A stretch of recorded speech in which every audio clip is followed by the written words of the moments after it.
सबसे पहले मैं आप लोगों को कहना चाहूँगा कि आप अपने YouTube चैनल आर के एजुकेशन पर, मैं आर के यादव, और डियर आज हम लोग एनर्जी के बारे में पढ़ेंगे टोटली। अगर कोई कंटेंट आपको जैसा भी लगे, अच्छा लगे, समझ में आए, आप बाद में जब आप कंटेंट को समझ लेते हैं तो अपना कमेंट अवश्य करिएगा, जिससे हम लोगों को जानकारी मिल सके कि आप कॉन्सेप्ट को अच्छी तरह समझ पाए या नहीं। डियर देखिए, एनर्जी रिसोर्सेज क्या होता है, इस पर हम बात करेंगे। तो एनर्जी हमको कहाँ से मिलती, तो सबसे पहले टाइप ऑफ एनर्जी की बात कर लें कि एनर्जी कितने प्रकार की होती है। तो अगर हम बात करें तो आपका एनर्जी दो प्रकार की होती है, एक रेन्यूएबल और एक नॉन रेन्यूएबल।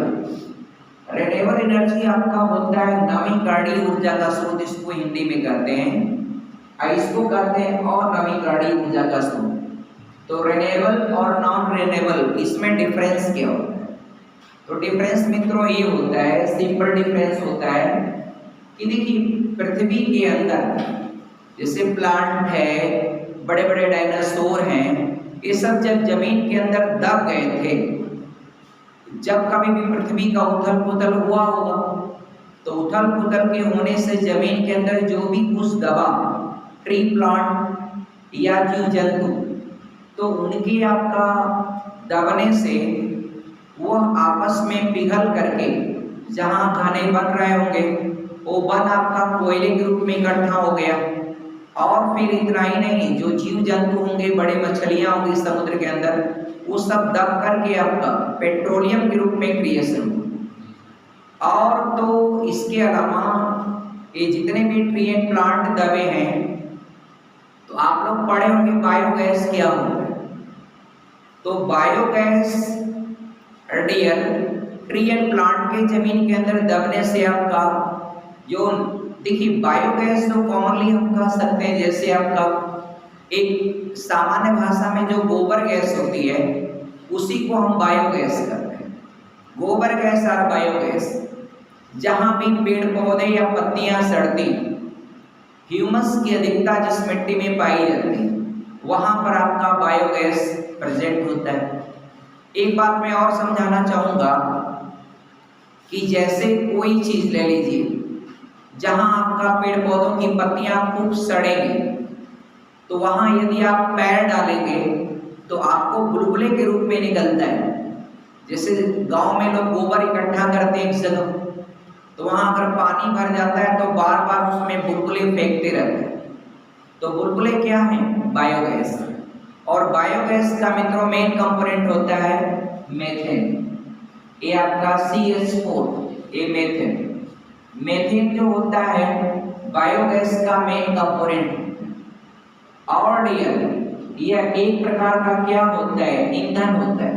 इसको फ्यूल यानी ईंधन के रूप में इसको इस्तेमाल कर सकते हैं। बायोगैस का जब भी पूछेगा आपको मेन कंपोनेंट क्या होता है, तो आप मीथेन बताएंगे विवेक।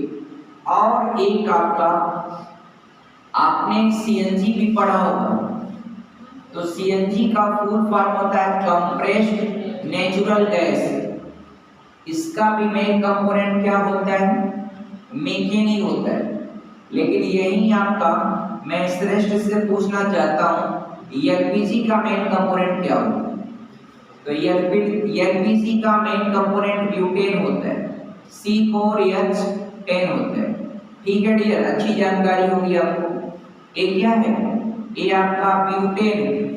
ये आपका क्या है मित्र? ब्यूटेन। आप केमिस्ट्री में पढ़े होंगे, अल्केन, अल्कीन, अल्काइन, 3 ग्रुप पढ़ा होगा आपने। तो ये ब्यूटेन किस ग्रुप का आता है? अल्केन ग्रुप का होता है। मैं बताता हूँ आपको, देखिए ध्यान से। ये 10th क्लास की केमिस्ट्री का ऑर्गेनिक चैप्टर में आपको आएगा। ये अल्केन जो होता है, अल्केन 3 ग्रुप पढ़ते हैं, अल्केन। और दूसरा होता है अल्कीन, ये अल्कीन होता है। और तीसरा होता है अल्काइन, अल्काइन।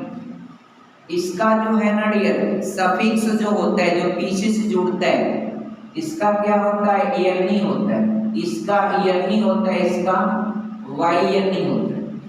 सामान्य सूत्र की अगर बात करें तो सामान्य सूत्र इसका क्या होता है, CnH आपका 2n+2 होता है। इसका क्या होता है मित्र, ये आपका CnH2n होता है। और अल्काइन का क्या होता है, CnH आपका 2n-2। अब थोड़ा स्टडी करके देखें, ब्यूटेन किसके अंतर्गत आएगा, अल्केन के अंतर्गत आएगा। मीथेन अल्केन के अंतर्गत आएगा। ये अल्केन के अंतर्गत कैसे आता है, देखिए ऑर्गेनिक केमिस्ट्री है आपका, ध्यान से पढ़िएगा।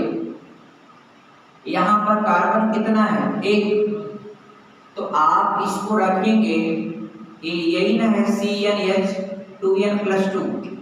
तो अगर यहाँ आपका कार्बन 1 है तो ये तो एक ही रहेगा, एक लिखने की आवश्यकता नहीं होती आपका। लेकिन एक का यहाँ गुणा करेंगे तो 2 1 कम 2 +2, तो ये क्या हो जाएगा 4। ब्यूटेन का करेंगे, यहाँ पर कार्बन कितना है 4, तो यहाँ पर हाइड्रोजन कितना हो जाएगा, n का मान 4 है, तो 4 गुना के 8 और 2 आपका 10। तो मैं उम्मीद करता हूँ कि आपको कॉन्सेप्ट समझ में आ रहा होगा। श्रेष्ठ आपको समझ में आ रहा है ना। तो एक बात याद कर लीजिएगा, एलपीजी गैस, एलपीजी को आप फुल फॉर्म में अगर पूछेगा कोई क्या है तो आप बताएंगे लिक्विफाइड पेट्रोलियम गैस। क्या बताएंगे, लिक्विफाइड पेट्रोलियम गैस।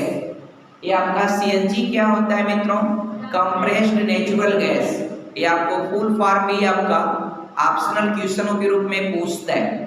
और ये चाहे मीथेन हो और चाहे आपका ब्यूटेन हो, ये सभी आपका किस ग्रुप के एलिमेंट हैं, अल्केन ग्रुप के।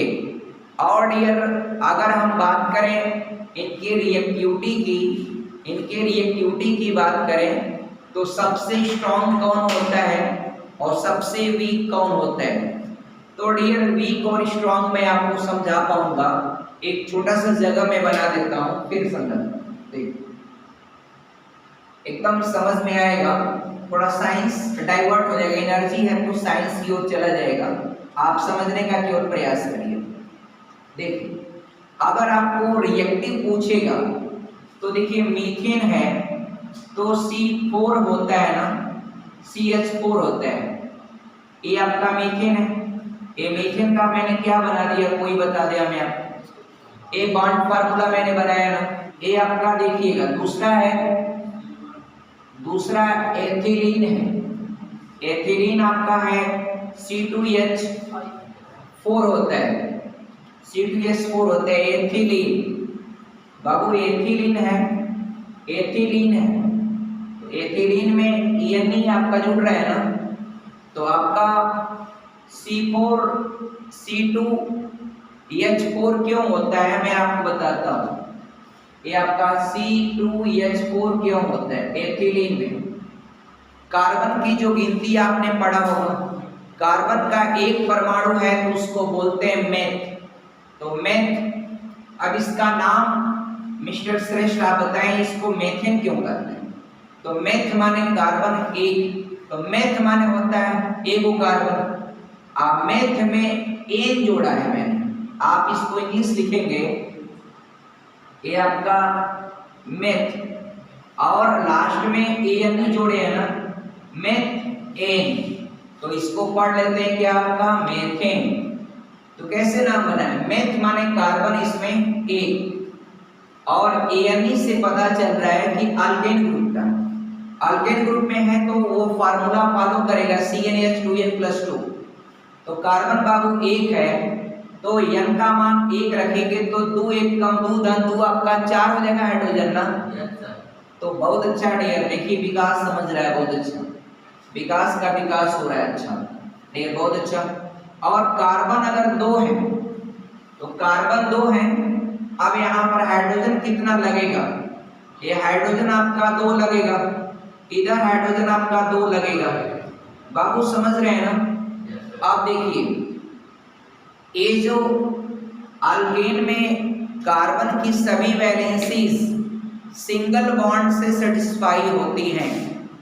अल्केन ग्रुप का कोई भी अगर कंपाउंड बनाएंगे ना, उसका स्ट्रक्चर बनाएंगे तो कार्बन की सभी वैलेंसीज सिंगल बॉन्ड से सेटिस्फाई होती हैं। आप बताइए सभी सिंगल है कि नहीं है। अल्कीन ग्रुप में एक शर्त होती कि एटलीस्ट कम से कम 2 कार्बन परमाणुओं के बीच डबल बॉन्ड होना चाहिए। तो मित्रों डबल बॉन्ड है यहाँ पर। अब अल्काइन में क्या होता है, किसी भी 2 कार्बन परमाणुओं के बीच ट्रिपल बॉन्ड होना चाहिए। तो अल्काइन ग्रुप में आप जाएंगे तो एक गैस होती है एसिटिलीन, नाम सुना आपने। फलों को कृत्रिम ढंग से आर्टिफिशियल ढंग से हम पकाने के लिए एथिलीन और एसिटिलीन गैस का इस्तेमाल करते हैं। हालांकि कार्बाइड से भी फल को पका लेते हैं, लेकिन एसिटिलीन और एथिलीन इन दोनों से किसी भी फलों को आप आर्टिफिशियल ढंग से पका सकते हैं। बार बार प्रश्न आता है। अब इसमें तीसरा है, तीसरा जो है मित्रों वो आपका क्या है, एल्काइन। यहां से पढ़िएगा, केमिस्ट्री का 4th लेसन है, 3rd या 4th होगा 10th क्लास में, 9th में भी शुरू होगा ऑर्गेनिक केमिस्ट्री, उसका पार्ट है। तो जो चूंकि आपका आ रहा है उसमें, तो मैं आपको साइंस भी बताते चलूं और आपका सोशल तो बता ही रहा हूं टोटल। अब देखिएगा इसमें एसिटिलीन कहूंगा तो केवल आपका इसका सामान्य सूत्र जानते हैं क्या होता है, C2H2 होता है एसिटिलीन गैस का सूत्र। और ये आपका कार्बन कार्बन के बीच में ये आपका ट्रिपल बॉन्ड है और हाइड्रोजन आपका सिंगल बॉन्ड। मित्रों आप कहेंगे सर यहाँ पर ट्रिपल बॉन्ड की आवश्यकता क्या थी।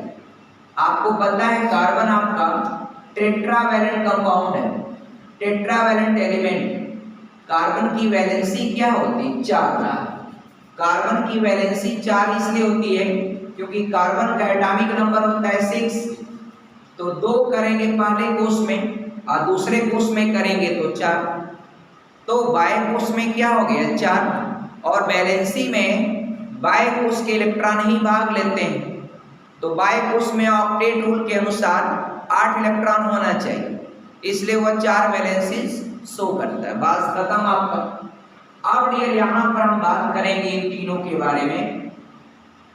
ये देखिए ये आपका एसिटिलीन है, ये आपका एथिलीन है, ये आपका अल्केन ग्रुप का है, यानी ये मेथेन है, एथिलीन है, एसिटिलीन है, alkane group, alkyne group, alkyne group. एक बात और समझिए, अब आपका जितना भी सिंगल बॉन्ड होता है और ये सिंगल बॉन्ड है या डबल बॉन्ड है और ट्रिपल बॉन्ड है, ये तीनों बॉन्ड जो आपका होता है ये तीनों कैसा बॉन्ड है, आयनिक बॉन्ड है या फिर कोवेलेंट बॉन्ड है या कोऑर्डिनेट बॉन्ड है।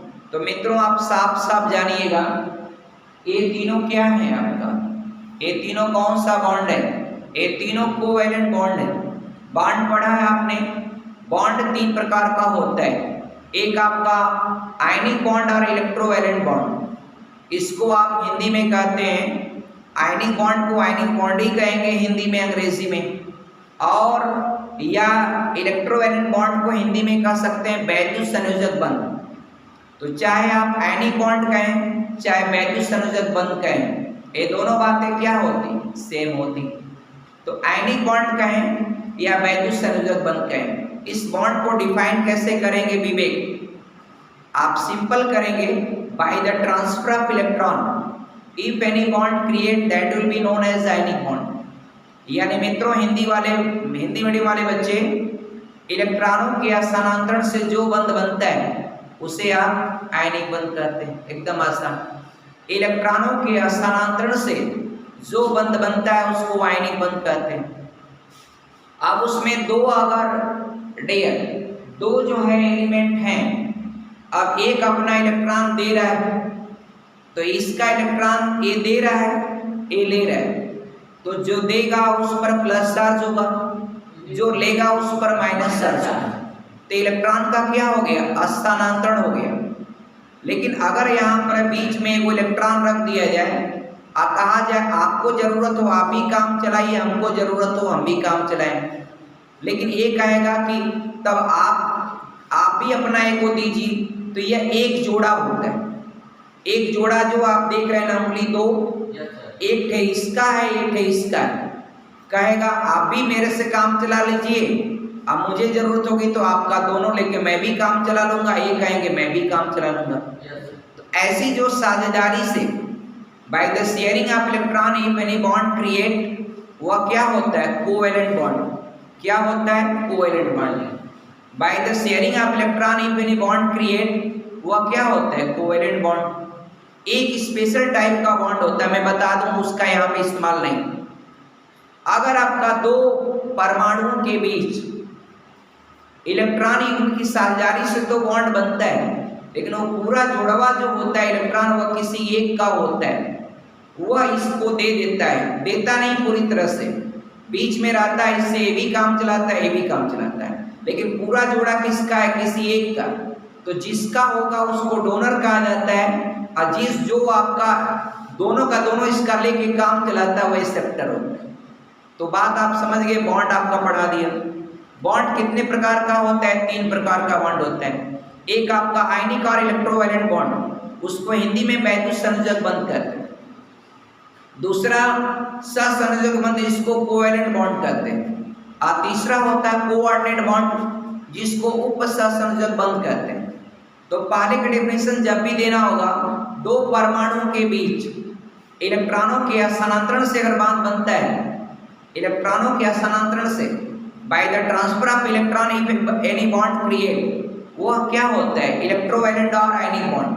अब by the sharing of electron, साझे से काम चलाएंगे तो क्या होता है?